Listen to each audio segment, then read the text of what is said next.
اللہ الرحمن الرحیم۔ اسلامک وظائف ٹی وی چینل میں خوش آمدید۔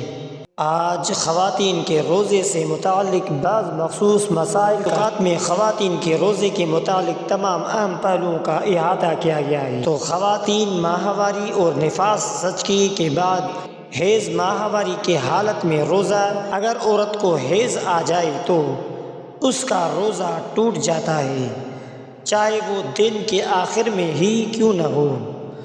حیض کے دوران روزہ رکھنا جائز نہیں بلکہ بعد میں قضا کرنی ہوگی۔ اگر ماہواری سحری کے بعد شروع ہو تو اسی دن کا روزہ ٹوٹ جائے گا، لیکن اگلے دن سے پاک ہونے کے بعد روزہ رکھ سکتی ہے۔ اگر ماہواری مغرب سے چند لمحے پہلے ختم ہو جائے تو اس دن کا روزہ نہیں ہوگا، لیکن اگلے دن سے روزہ رکھ سکتی ہے۔ آپ سے ایک ریکویسٹ ہے کہ آگے بڑھنے سے پہلے اسلامک وظائف ٹی وی چینل کو سبسکرائب کریں اور لائک کریں۔ اگر کوئی عورت روزے کی حالت میں ہو اور مغرب سے پہلے حیض آ جائے تو روزہ ٹوٹ جائے گا اور اس کی قضا واجب ہوگی۔ نفاس زچگی کے بعد خون نفاس کی حالت میں عورت کو روزے رکھنے کی اجازت نہیں ہوتی۔ نفاس زیادہ سے زیادہ 40 دن تک ہو سکتا ہے۔ اگر خون 40 دن سے پہلے بند ہو جائے تو غسل کر کے روزے رکھنا شروع کر سکتی ہے۔ اگر خون 40 دن کے بعد بھی خون آتا رہے تو وہ استحاضہ بیماری کا خون سمجھا جائے گا اور وہ عورت روزے رکھ سکتی ہے۔ استحاضہ بیماری کا خون ہوتا ہے، بیماری کے خون کو کہا جاتا ہے۔ اگر عورت کو مسلسل خون آتا ہو جو حیض یا نفاس کی مدت سے زیادہ ہو تو اسے استحاضہ کہتے ہیں۔ استحاضے میں روزہ رکھنا جائز ہے اور وہ عام طور پر عبادات جاری رکھ سکتی ہے۔ ایسی حالت میں ہر نماز کے لیے وضو کرنا ضروری ہوتا ہے، لیکن روزے پر کوئی اثر نہیں پڑتا۔ سامعین اکرام، حمل اور دودھ پلانے والی ماں کے لیے روزے کا بیان۔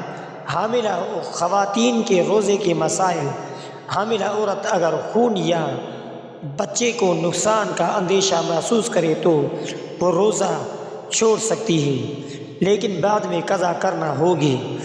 اگر ڈاکٹر مشورہ دے کہ روزہ رکھنے سے صحت کو نقصان ہو سکتا ہے تو عورت کو روزہ نہ رکھنے کی اجازت ہے۔ اگر حاملہ عورت بالکل صحت مند ہو اور روزہ برداشت کر سکتی ہے تو اسے روزہ رکھنا چاہیے۔ دودھ پلانے والی ماں کے بارے میں، اگر روزہ رکھنے سے بچے کی خوراک پر منفی اثر پڑتا ہے یا ماں کو کمزوری محسوس ہوتی ہو تو روزہ چھوڑ سکتی ہے۔ بعد میں جب صحت اجازت دے تو قضا کرنا لازمی ہوگا۔ اگر ماں بالکل کمزور ہو اور بعد میں بھی روزے رکھنے کی طاقت نہ ہو تو ہر روزے کے بدلے میں فدیہ دے سکتی ہے۔ تو اسلامک وظائف ٹی وی چینل میں خواتین کے مسائل، روزمرہ مسائل اور روزہ کے بارے میں، روزے میں بالوں، ناخنوں اور میک اپ کا مسئلہ ہو تو اسلامک وظائف ٹی وی چینل پر آئیں اور سبسکرائب کریں۔ ناخن کاٹنا، بال تراشنا یا رنگ لگانا، نیل بال پالش یا مہندی لگانے سے روزے پر کوئی اثر نہیں پڑتا۔ نیل پالش لگانے سے وضو متاثر ہو سکتا ہے، اسی لیے وضو سے پہلے ہٹانا ضروری ہے۔ خواتین کے لیے خوشبو اور میک اپ کا استعمال کرنا۔ روزے میں خوشبو کا استعمال کرنا جائز ہے، لیکن اگر دھواں یا بھاپ جان بوجھ کر اندر کھینچی جائے تو روزہ مکروہ ہو سکتا ہے۔ لپ اسٹک یا میک اپ کا استعمال جائز ہے، لیکن اگر اس کا ذائقہ یا کوئی ذرا اندر چلا جائے تو روزہ مکروہ ہو سکتا ہے۔ اسلامک وظائف ٹی وی چینل خواتین کے لیے روزے میں دوائی لینا۔ اگر روزے میں شدید بیمار ہو اور دوائی لینا ضروری ہو تو روزہ توڑا جا سکتا ہے اور بعد میں قضا کرنا ہوگی۔ اگر دوائی کا متبادل انجیکشن کے شکل میں دستیاب ہو تو غذائیت والی انجیکشن سے روزہ ٹوٹ جائے گا، جبکہ عام دوائی والی انجیکشن سے روزہ نہیں ٹوٹے گا۔ میں ازدواجی زندگی، تعلقات اور خواتین کے بارے میں، شوہر اور بیوی روزے کی حالت میں بوسہ لے سکتے ہیں یا ایک دوسرے کو چھو سکتے ہیں، لیکن اگر اس سے شہوت پیدا ہو اور انزال ہو جائے تو روزہ مکروہ ہو سکتا ہے۔ اگر شوہر بیوی سے جماع کرے تو روزہ ٹوٹ جائے گا، اور اگر کفارہ 60 روزے یا 60 مسکینوں کو کھانا کھلانا لازم ہوگا۔ اگر دن کے وقت احتلام ہو جائے یا رات میں غسل کے بغیر روزہ رکھ لیا جائے تو اسے روزہ برقرار رہے گا۔ اسلامک وظائف ٹی وی چینل میں خواتین کے لیے روزے کے فدیہ اور قضا کے بارے میں احکام۔ کن خواتین کو فدیہ دینا ہوگا؟ اگر عورت ایسی بیماری میں مبتلا ہو جو کبھی ختم نہ ہو تو وہ روزہ نہ رکھنے کے بدلے پر روزے کا فدیہ دے سکتی ہے۔ ایک مسکین کو کھانا کھلانا۔ بہت بوڑھی خواتین جو روزہ برداشت نہیں کر سکتی وہ بھی فدیہ دے سکتی ہے۔ کن خواتین کو روزے کی قضا کرنی ہوگی؟ حیض یا نفاس کے دنوں میں جو روزے رہ گئے ان کے بعد میں قضا کرنا فرض ہے۔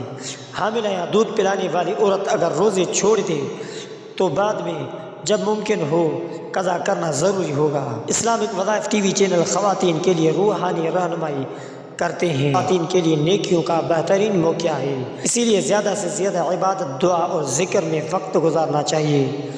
ماہوار یا نفاس کی حالت میں نماز اور روزہ معاف ہوتا ہے، لیکن عورت تسبیح، دعا، درود شریف اور دیگر اذکار کر سکتی ہے۔ رمضان میں صدقہ و خیرات کرنا خواتین کے لیے بہت زیادہ فضیلت رکھتا ہے۔ یہ تفصیلی رہنمائی خواتین کے لیے ہے، روزے سے متعلق تمام اہم مسائل کا احاطہ کرتے ہیں۔ اگر آپ کو کسی مخصوص مسئلے پر مزید وضاحت درکار ہو تو اسلامک وظائف ٹی وی چینل پر بلا جھجک پوچھ سکتے ہیں۔ درج ذیل میں سے کسی موضوع پر تفصیل درکار ہو تو بتائیں۔ حمل اور دودھ پلانے والی ماؤں کے لیے روزے کے مزید مسائل اسلامک وظائف ٹی وی چینل پر آئیں۔ ماہوار کے دوران عبادات اور دیگر روحانی کام اسلامک وظائف ٹی وی چینل پر آئیں۔ خواتین کے لیے روزے کے فقہی مسائل، مثلا غسل، وضو، میک اپ، خوشبو، نیل پالش، روزے میں دوائی کا استعمال، خواتین کے روزمرہ کے کام اور روزے کا طریقہ، گھر کے کام، بچوں کی دیکھ بھال، صحت کا خیال تو اسلامک وظائف ٹی وی چینل پر آئیں۔ خواتین کے لیے رمضان کی خصوصی عبادات، دعا، تلاوت، اذکار، صدقہ و خیرات تو اسلامک وظائف ٹی وی چینل پر آئیں۔ اگر آپ کو کسی اور موضوع پر رہنمائی درکار ہو تو بھی بتائیں۔ اسلامک وظائف ٹی وی چینل ہر مسئلے کی وضاحت تفصیل کے ساتھ بتاتی ہے۔ آپ سے آخر میں ریکویسٹ ہے کہ آپ ہمارے اسلامک وظائف ٹی وی چینل کو سبسکرائب کر لیجیے اور بیل آئیکن والے بٹن پر کلک کریں اور لائک کریں، شیئر کریں، آخر میں کمنٹ ضرور کریں۔